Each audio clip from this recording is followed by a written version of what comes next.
ಹಾಗಾಗಿ 3 ವಿಷಯಗಳಲ್ಲಿ ನಿಮಗೆ ಭಾಳಷ್ಟು ಚೇಂಜಸ್ನ ನೋಡುವಂತಹದ್ದು, ಕಂಡುಬರುವಂತಹದ್ದು, ಗಮನಿಸುವಂತಹದ್ದಿದೆ ಮೇಷರಾಶಿಯವರಿಗೆ.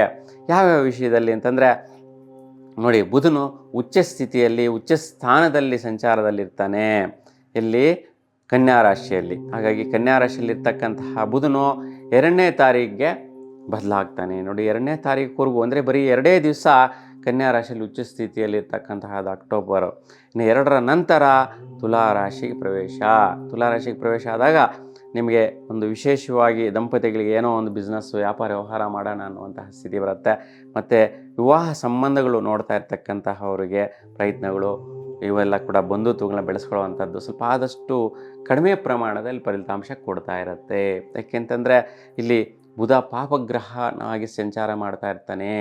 ಯಾಕೆಂದರೆ ಶತ್ರು ಗ್ರಹಗಳು, ನೀಚ ಸ್ಥಿತಿಯಲ್ಲಿ ಇರ್ತಕ್ಕಂಥ ಗ್ರಹಗಳ ಜೊತೆ ಸೇರಿಕೊಂಡಾಗ ಬುಧ ನಪುಂಸಕ ಗ್ರಹ ಆಗಿರೋದ್ರಿಂದ ಯಾವ ಗ್ರಹಗಳ ಜೊತೆ ಬಲ ಜಾಸ್ತಿ ಇರ್ತಕ್ಕಂಥ ಗ್ರಹಗಳ ಜೊತೆ ದುಷ್ಟಗ್ರಹಗಳ ಜೊತೆ ದುಷ್ಟ ಫಲ, ಶ್ರೇಷ್ಠ ಗ್ರಹಗಳ ಜೊತೆ ಶ್ರೇಷ್ಠ ಫಲ ಕೊಡುವಂಥ ಸ್ಥಿತಿ ಇರುತ್ತೆ.